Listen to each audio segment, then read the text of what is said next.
Okay, let's unpack this. We've all probably stood there, right? On that little square platform. Oh, yeah. Waiting for the number. And sometimes that single digit, it feels like it holds all the power in the world, Mm. dictating our mood or sense of Your progress. whole relationship with your body for the day. Yeah, It can really feel like the tyranny of the scale. it absolutely can. It becomes this single, um, all-consuming metric, often overshadowing real significant progress you're making that has, well, nothing to do with gravity. Exactly. So our mission today in this deep dive is, well, to help you break free from that obsession. To look beyond just the weight. Yeah, we're going to explore why focusing just on weight doesn't give you the full accurate picture. And then maybe reveal some truly powerful alternative ways to measure your real progress. Progress that reflects actual health and, vitality. Right. And we've pulled together a fascinating stack of sources for this. We're looking at everything from the pure science behind weight control and body composition to practical advice on tracking progress and, importantly, perspectives on body image and how we value ourselves beyond just a number. It sounds like it really highlights just how limited the scale can be on its own. Definitely. So let's jump right into why the scale often falls short. Like, what exactly is it measuring? Well, at its most basic, the scale measures one thing: your body's gravitational pull towards the Earth. That's it. That's it. It tells you your total mass in relation to gravity.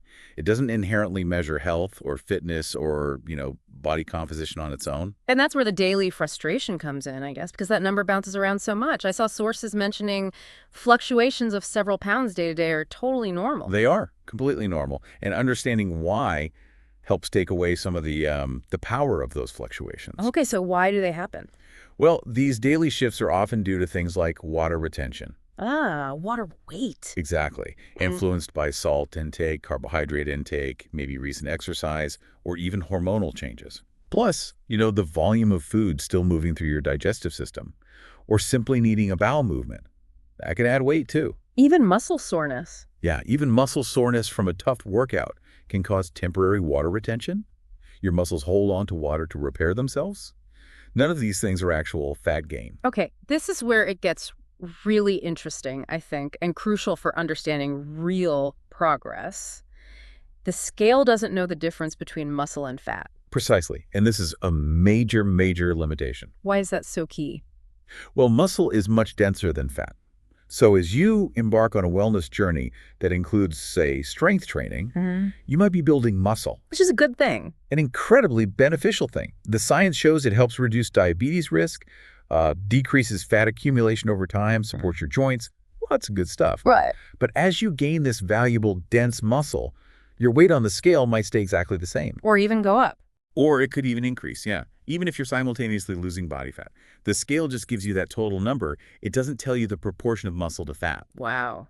So you could be getting stronger, fitter, healthier, changing your body composition significantly. Right. And the scale might tell you nothing's happening, or worse, that you're failing somehow. Exactly. And that's why looking purely at weight or even BMI body mass index, which also just uses height and weight, can be so misleading. So what's a better way to look at composition? This is where those more scientific metrics become really valuable. Things like body fat percentage. Okay. That tells you the actual proportion of your weight that is fat versus lean mass like muscle and bone, or waist-to-hip ratio and visceral fat measurements. Visceral fat, that's the dangerous kind, right? Around the organs. That's the one. Waist-to-hip ratio gives an idea of where you store fat. Carrying more fat specifically around your middle, that visceral fat is scientifically linked to higher metabolic health risks. Think heart disease, diabetes, often more so than your total weight or BMI suggests. So these metrics give a much clearer picture of health risk and actual body changes. A much, much clearer picture than just that single number on the scale.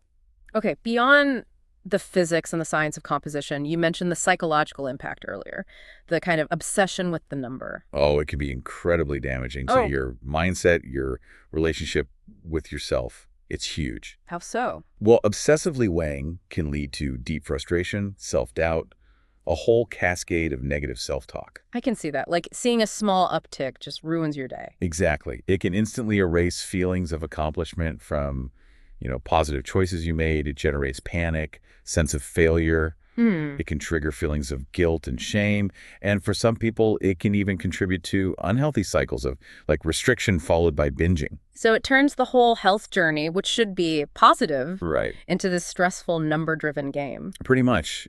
It undermines the joy and the sustainability of making healthy choices. And like the sources say, that number doesn't really reflect your overall health anyway, does it? Not at all. The scale doesn't tell you about your energy levels, your physical strength, how healthy your heart is, or whether you're actually nourishing your body well. There was some interesting research mentioned on that, right? About fitness versus weight.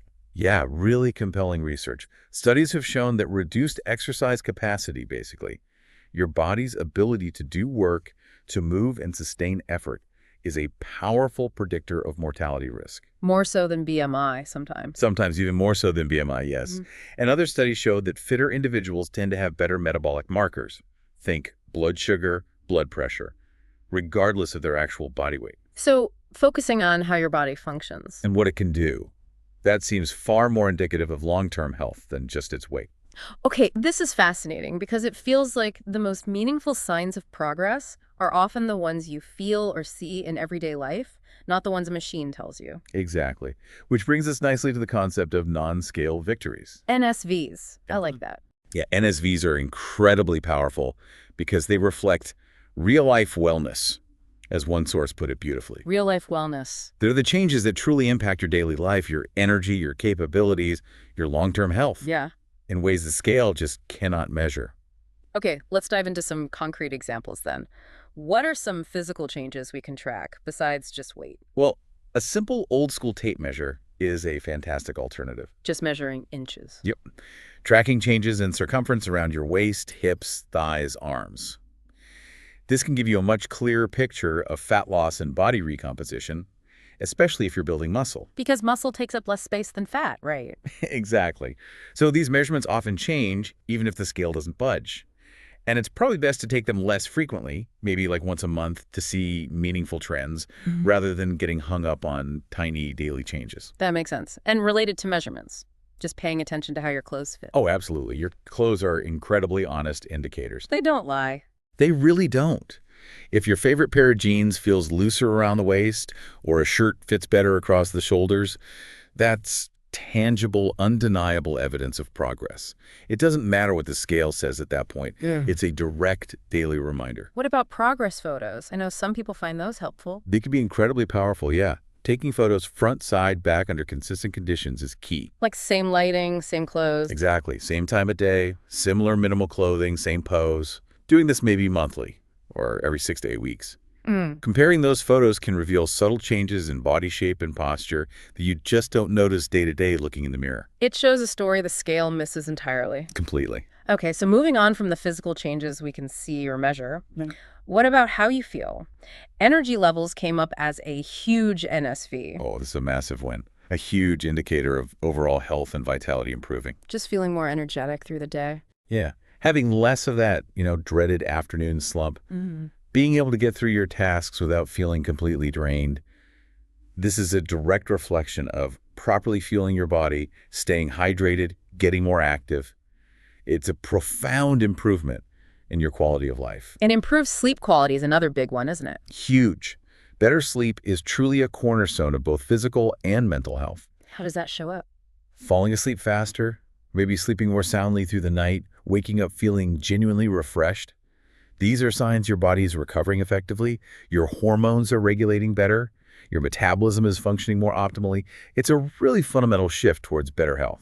And for anyone incorporating movement or exercise, those strengths gains and fitness milestones must feel incredibly empowering. Oh, they are. Incredibly tangible and empowering. Being able to, say, lift heavier weights than before. Or do more reps. Exactly. Or run a little further or faster. Yeah. Hold a plank longer. Even just walking up a flight of stairs without getting winded. These are undeniable signs of increasing strength, endurance, cardiovascular fitness. They build real confidence, and they directly relate back to that scientific evidence about exercise capacity being so important for health. Right, connecting back to the science. You can even look at things like the estimated calorie expenditure for different activities, walking, swimming, tennis, running, whatever you do.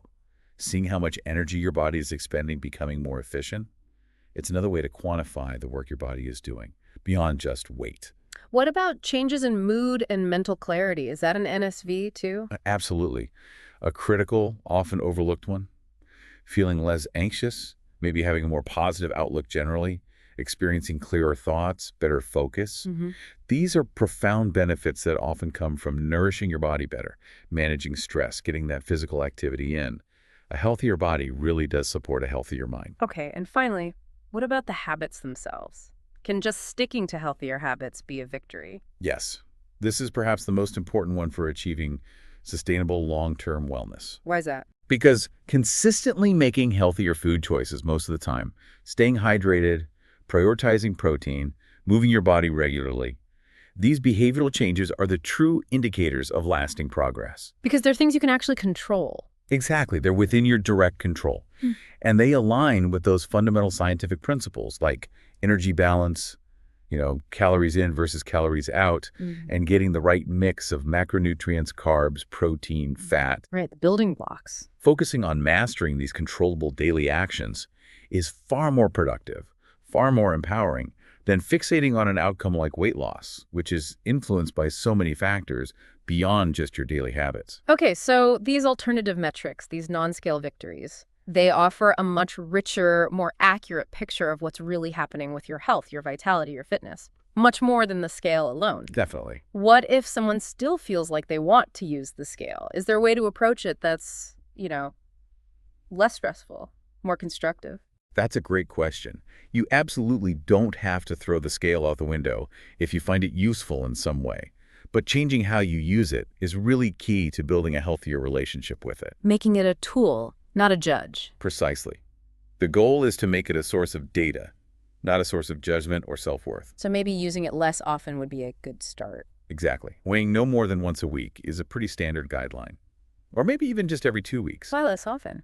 It helps you see trends over time, rather than getting caught up in those totally normal daily fluctuations that are likely just water or food volume shifting around. Okay. And consistency in how you weigh seems important too, based on the sources. Absolutely critical. Always weigh yourself at the same time of day, ideally first thing in the morning, after using the restroom, before eating or drinking anything. On the same scale. On the same scale. Yeah. Yeah. And wearing similar minimal clothing, or none at all. This just helps reduce the variables that can give you those artificial ups or downs day to day. And you mentioned focusing on the trend line rather than the single number. Yes, this is so important. Instead of celebrating or despairing over one day's number, look at the overall pattern over several weeks or months. Like an average. Yeah, or a trend line. Mm. Many tracking apps can graph this for you. That's much more informative about what's truly happening with your body composition over time. And maybe putting those daily fluctuations into context before reacting. Yes, pause before you panic. Hmm. If the number is up slightly on your weekly weigh-in, just ask yourself, okay, did I eat a really salty meal yesterday? Am I sore from new workout? Is it maybe related to my menstrual cycle? Did I not get enough sleep? Consider the context. Consider those very common factors that influence water retention before jumping to the conclusion that you failed or gained fat. So essentially treating it simply as one piece of data among many others. Exactly. The scale provides one number. It is not a judgment of your worth as a person. It's not a measure of the effort you're putting in or even your overall health status in isolation. It doesn't define you or your success. This really shifts the focus beautifully, I think, to what truly matters most. Self-acceptance and self-compassion. Which really is the core foundation for sustainable wellness, isn't it? It has to be. Reminding yourself, maybe daily, that your value as a human being has absolutely nothing to do with a number on a scale or your body size. You are worthy of love, respect, care, regardless of what you weigh. And practicing positive affirmations about your body, focusing on its capabilities rather than perceived flaws. Yes, appreciating what your body can do for you. Its strength, its ability to move you through the world, its basic health functions keeping you alive. It's powerful. Replacing that negative self-talk. Replacing the negative self-talk rooted in body image concerns with empowering and frankly grateful thoughts. And consistently celebrating all those non-scale victories we talked about. Every little win. Every positive action, every small improvement in how you feel or what you can do, that counts. That builds genuine confidence and momentum far more effectively than a fluctuating number ever could. And shifting the focus from outcomes you can't entirely control, like the exact rate of weight loss, Right. to the health behaviors you can control. Eating well, moving your body, getting sleep, managing stress. That reframing is incredibly empowering. It puts your agency back into your own hands. No. You're in charge of the actions, not just reacting to the outcome. That makes so much sense. And interestingly, on this topic of empowering your mindset and self-compassion, it's fascinating how even our environment can play a role. Our environment. How so? Well, recent research, like some highlighted in Psychology Today, points to the finding that spending time in nature, in green spaces, or even just looking at images of nature can actually improve body satisfaction and appreciation. Wow, that's a surprising connection. Why do they think that is? What's the theory? Well, one hypothesis is that nature environments allow your brain a kind of quiet time, a space for reflection that can foster self-compassion away from the usual daily pressures and noise. Getting away from it all. Yeah, and it also provides a distance from many of the negative appearance cues we see constantly in, say, urban environments like mirrored buildings or endless advertisements featuring often unrealistic beauty standards. Ah, okay. Less comparison trigger. Exactly. Nature helps you connect with something larger than just your physical form and its appearance. It offers perspective. That's such a profound thought that true wellness isn't just about internal physical metrics, but it involves our mental state, our behaviors, and maybe even our connection to the external world around us.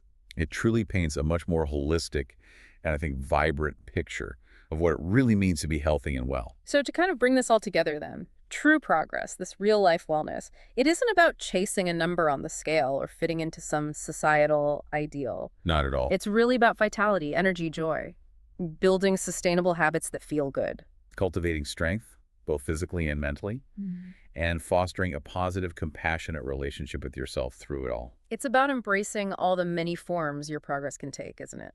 Absolutely.